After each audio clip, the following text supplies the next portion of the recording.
When my nephew walked into the family dinner wearing that smug little smile, none of us knew the promotion he bragged about would soon lead to an investigation that shook our entire bloodline. I'm Jonathan Hale, 52, senior accountant at Ridgeview Manufacturing for nearly 3 decades. I'm quiet, methodical, the kind of man people overlook because I just get the job done. My brother's son, Evan, was the opposite. At 26, he was charismatic, charming in that slipper-coin way where you can never quite grasp who he really is. Still, I'd always believed in him. After my brother passed, I stepped in to help raise him, helped pay for his college, even used my connections to get him an entry-level position in my department. He called me Uncle John, like I was a second father. We were close. Or at least, I thought we were. 5 years later, he sat at the head of the table with a glass of wine lifted high, toasting his brand new title of finance director, a position I'd applied for, interviewed for, worked toward my entire professional life. I clapped along with everyone else, even smiled, but my hands trembled beneath the tablecloth. He didn't just get promoted. He got promoted over me. Uncle John, you don't mind, right? He said later in the kitchen while everyone else was laughing in the dining room. He leaned against the counter like the king of his own castle. You've had your time. Now I get to shine. The words were honeyed, but they stung like venom. I reminded myself that family mattered more than titles. That I should be proud. That I was the one who helped him climb. But then came the first red flag. A week after the promotion, I found Evan alone in the office after hours. The entire building was dark except for the glow of his monitor. He jumped when I entered, quickly minimizing spreadsheets and locking the screen. His voice was too bright, too rehearsed. Just catching up on work, Uncle John. New responsibilities, you know how it is. His handshake the next morning was damp.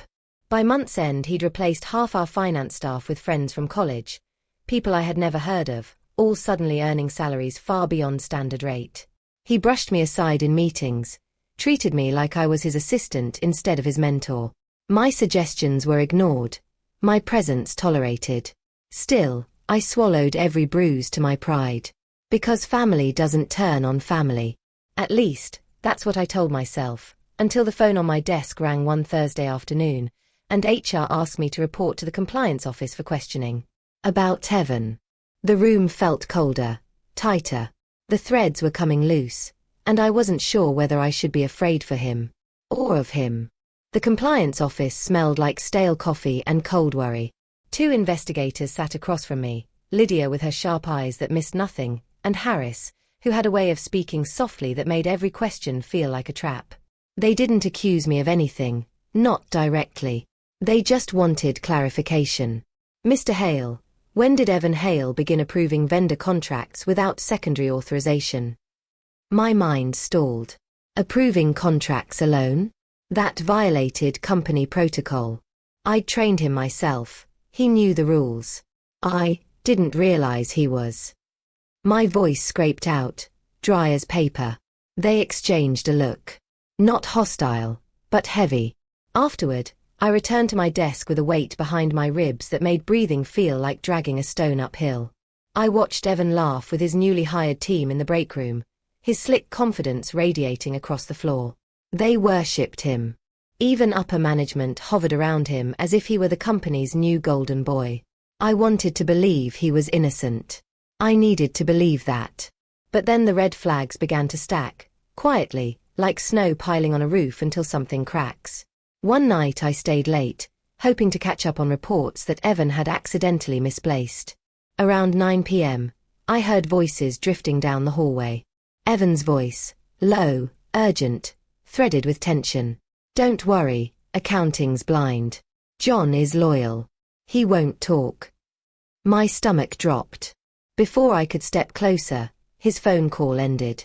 He walked out of the conference room, startled to see me. His smile flickered too quickly back into place. Uncle John. Burning the midnight oil too. His tone was breezy. Too breezy. I asked, calm but careful, who he'd been talking to. He laughed it off, said it was a vendor inquiry, but his eyes darted to the exit like a man listening for sirens. Another time, just a week later, he forwarded me an expense report for approval, $70,000 wired to a consulting firm I'd never heard of. When I questioned it, he leaned back in his chair, expression cooling into something I'd never seen on him before. "Just sign it, John. I have authorization." He said it with authority, dismissing me as if I were an obstacle, not the man who raised him. My hand hovered over the paper. The room felt like it was shrinking, walls pressing in. I didn't sign. His jaw tightened, subtle, but enough to chill my spine. At home, nights became sleepless. I replayed everything, the late-night whispers, the suspicious contracts, the new hires with too much money and too little experience. Had I misjudged him? Had grief and guilt made me blind to who he truly was? I still wanted to defend him. I still hoped there was an explanation. But the unease followed me, a shadow that lengthened every day. Then came the moment I could no longer ignore. The company announced a surprise internal audit. And Evan didn't look surprised at all. The internal audit hit with the force of a silent bomb. Departments were frozen, access restricted, accounts combed through. Files went missing, then reappeared altered. I worked 18-hour days trying to make sense of discrepancies I knew I had never approved.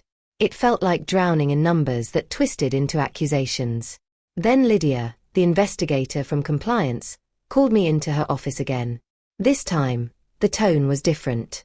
Not soft. Not curious. Cold. "Mr. Hale," she said, sliding a file across the table, "we've traced several unauthorized payments to your login credentials. Vendor transfers, inflated payroll for new hires, offshore routing, over $200,000. The room blurred. "That's not possible," I whispered, throat thick. "I didn't authorize any of this." Lydia didn't blink. "We know. We pulled timestamps and workstation locations. Your credentials were used from Evan Hale's office." Evan. My nephew. The boy I raised. The man I helped build a future for. The betrayal didn't hit like a slap. It hit like a slow, crushing fold of metal around bone. He had been using my login, funneling money, forging approvals. Every red flag was no coincidence. He hadn't climbed the ladder honestly. He had used me as his stepping stone, and now as his shield. I felt sick. Why would he do that? The question escaped without thought. Desperate, pathetic. Lydia hesitated, then revealed the final crack in my world. "We believe the promotion was secured by concealing these transfers under your profile." He presented himself as the one who discovered procedural losses he created. "You were positioned as the potential culprit should anything surface." He got promoted, and prepared me to take the fall. That evening, I confronted him. He didn't deny it. We stood in his glossy new office, city lights reflecting like cold stars across the glass. Evan leaned back in his chair, hands steepled, expression calm, almost bored. "Uncle John, you should have retired years ago," he said. "The company needed someone forward-thinking. I just did what had to be done." My voice cracked. "You framed me. You stole from the company. You used my name." He cut me off with a shrug. "I simply did it better. And if you had just signed what I asked, you wouldn't be under scrutiny. You could have been part of my success." My knees nearly buckled. Rage burned behind my ribs, hot and shaking, but heartbreak drowned it. I saw him now not as the child I raised, but as the man he had chosen to become. A stranger wearing my nephew's face. Security escorted me out the next morning. Not under arrest. Not yet. But suspended pending investigation. As I packed my things into a cardboard box, Evan watched from his glass office above like a king surveying his conquered land. He stole my future. He stained my name. He betrayed everything I gave him. But I felt something new brewing beneath the grief. A promise. He thought he'd won. He had no idea what was coming. Suspension tasted like failure. For the first few days, I barely left my home office. The same desk where I'd once helped Evan study for exams, where he'd scribbled numbers across my ledgers with a boyish grin and asked if he'd ever be as good as me someday. Those memories felt like splinters now. I saw betrayal in every corner, like ghosts replaying the moment I realized he'd used me as his scapegoat. I kept asking myself, Where did I go wrong? How did he learn deceit from a man who only ever tried to give him a life? But grief eventually burns itself dry. What remained wasn't softness. It was steel. The turning point came on a quiet, bitter night. I sat alone in the living room, lights off, my termination letter draft glowing on my laptop. HR suggested resignation would look cleaner than a formal dismissal if the investigation found me accountable. My reputation, legacy, career, 3 decades, reduced to a polite exit. I hovered my cursor over the document. But then, on the end table, I noticed a frame half buried beneath old newspapers. A family photo. Evan at 12 years old, arm flung over my shoulders, smiling like he believed in me. I remembered that day, how he'd said he wanted to grow up to be someone I was proud of. Something inside me snapped back into place. Not anger. Resolve. He didn't just frame a coworker, he framed me, the man who raised him. He banked on my silence, on my love, on my willingness to protect family at any cost. He thought guilt and heartbreak would keep me quiet. But he forgot who I am. I'm Jonathan Hale. I built my life on numbers. Numbers don't lie. People do. I closed the resignation document. Deleted it. My hands trembled, but not from fear. From clarity. If Evan made me the suspect, he must have left a trail. A pattern. An oversight in his arrogance. He always moved fast, always wanted to shine too brightly. Stars that burn too hot eventually explode. I dug through old email logs, archived backup copies of spreadsheets, even receipts I'd habitually printed and filed. The more I searched, the more inconsistencies surfaced. Altered signatures. Timestamp anomalies. Vendor accounts tied to shell companies that traced back to a residential address. His address. The betrayal was no longer a wound. It was a map leading straight to the truth. This wasn't just about clearing my name anymore. It was about stopping him before he destroyed more lives, before his ambition consumed everything in its path. I leaned back, exhaled slowly. He thought I was defeated. But I was only just getting started. And if Evan wanted war, I would give him one. I made a list, cold, clinical, and numbered, because chaos feared a plan. I needed receipts, server logs, vendor contracts with signatures, timestamps, anything that tied the transfers to Evan's devices or to the shell companies I'd traced back to his address. I began with what I still had access to, the paper archives at home, old printouts no one thought to scan. Then I called Favis, quietly, an old IT friend, Marco, who owed me for getting him his first job. Marco agreed to pull audit logs from months ago, anything HR wouldn't see until we were ready. The people Evan hired were pawns. Some were clueless, others complicit. I met them for coffee under the pretense of nostalgic catch-ups. I listened. A payroll manager admitted she'd been told to adjust codes by Evan. A contractor mentioned receiving checks with odd memo lines. Each confession was a stitch in the fabric I intended to tear apart. Bank trails are messy, but not impossible. Using vendor names and the consulting firm that had received the first suspicious wire, I followed the chain through intermediary accounts. One led to a postal box. One to a residential address, Evans. I photocopied everything, photographed mailboxes, logged dates.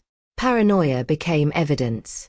I needed Evan to move, to make a mistake. I created a fake vendor, an innocuous-sounding research firm, and seeded its existence into a draft proposal I accidentally left open on a shared drive Evan still had access to. I also asked Marco to create a dormant server token tied to my login that would record any use with device fingerprints and IP addresses. If Evan touched it, it would capture him. The board trusted Evan because he was flashy. So I began whispering to sympathetic executives, little truths wrapped in concern. Have you seen these invoice timestamps? I'd say. I thought I was imagining it. Their curiosity grew. The more they asked, the more official the investigation felt. Evan's confidence showed cracks, small ones, but he maintained his grin. I hired a small, discreet attorney, someone who specialized in internal fraud but didn't want publicity. The lawyer drafted a whistleblower packet, ready to be filed if the bait worked. We would not act until the trap had sprung and the proof was airtight. Through all of it, Evan strutted the office like an emperor. He sent congratulatory emails to the board, posted pictures of charity events, and invited the CEO to celebrate new growth. He was untouchable in public. In private, he was walking into a minefield I had meticulously planted. The final piece was patience. I kept my face schooled in calm when HR called. I let them think I was beaten. Let Evan think he'd won. Then one quiet Tuesday, when the company server hummed and the city lights blinked on like distant witnesses, my phone vibrated. Marco, he just used it. My chest went cold and bright at the same time. The trap had been taken. The game was moving toward the table. And Evan still had no idea. The moment Marco's message came through, he just used it, I felt the air shift. Evan had taken the bait. He accessed the fake vendor proposal, adjusted figures, and attempted to authorize a wire transfer using my login credentials. Only this time, the dormant token caught everything. Keystrokes, device signature, IP stamp, and a screen capture that showed his reflection in the glass behind his monitor. Evidence. Clean. Irrefutable. I didn't rush. Revenge isn't delivered with speed. It's delivered with precision. The next morning, I walked into Ridgeview Manufacturing for the first time since my suspension. No visitor badge. No shame in my posture. I carried two things: a locked briefcase and the calm of a man who has already won. The quarterly shareholder meeting was already underway, lights dimmed, suits shining like armor. Evan stood at the head of the conference table, laser pointer in hand, presenting projections that glittered with fabricated growth. The board hung on every word. Cameras recorded for the company's internal broadcast. Perfect. I waited until he clicked to the slide titled Future Expansion Strategy. Then I stepped forward, opened the door so it echoed like thunder. Heads turned. Murmurs rippled. Evan's voice faltered. Just for a second. But I saw the panic bloom behind his eyes, like a match touched to gasoline. Uncle John, he said, forced grin twitching. Here to support. No, I replied, placing my briefcase on the table. I'm here to correct the books. With a flick of a remote, Marco's final gift, the screen behind him changed. No more projections. No more golden boy shine. Instead, server logs. Audit trails. Forged authorizations. Screen recordings of Evan using my credentials to execute illegal transfers. Vendor accounts leading directly, undeniably, to Evan Hale. The room went silent, heavy as stone. Evan's face drained. This is taken out of context, he stammered. I didn't need to raise my voice. Truth did the shouting for me. You framed me, I said. You used my login. You stole from this company and pinned it on the man who raised you. But you made one mistake, Evan. I stepped closer, eyes locked to his. You underestimated the person who taught you everything you know. Gasps rippled.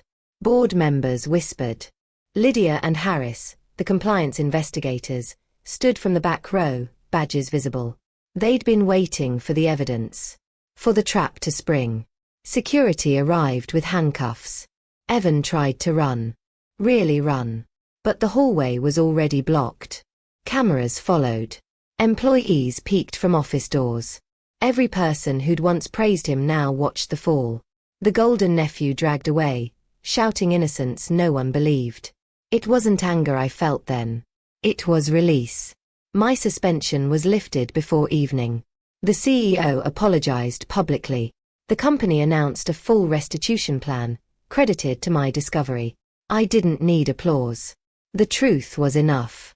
He got promoted. He also got investigated. And now, he was going to prison. Exactly where a betrayal like his belongs. The weeks that followed felt strangely quiet, like the city itself was exhaling after holding its breath too long. Evan's arrest made headlines across local business media. Finance director fraud scandal, they called it. Company hero exposed Nephew's embezzlement scheme. The irony was bitter, but clean. Not long before, I'd been one step away from losing everything. Now board members shook my hand. Old colleagues apologized. Even employees who had barely spoken to me stopped by my office to say thank you. I wasn't reinstated to my old position. No. They offered me a higher one. Senior compliance consultant, a role built specifically for someone who knew the system well enough to protect it. I hadn't asked for it. I didn't smile when they offered. Justice wasn't applause or title upgrades. Justice was clarity. Truth restored. The world set right. Still, part of me ached. At the sentencing hearing, Evan looked smaller than I remembered. Not the charismatic star of department meetings. Not the golden boy with cameras circling him.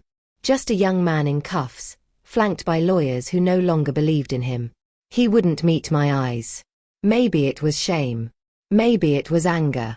Maybe he finally realized I wasn't the stepping stone he thought I was. I was the ground beneath him, and when he tried to tear it apart, he fell through. When the judge asked if I wanted to speak, I stood. Not to gloat.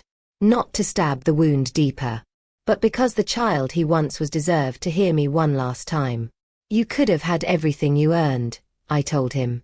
Instead, you chose shortcuts and shadows. You betrayed the one person who would have fought beside you. I don't hate you, Evan. I hate the man you became to get ahead. He flinched, just a tiny crack in the mask. 6 years.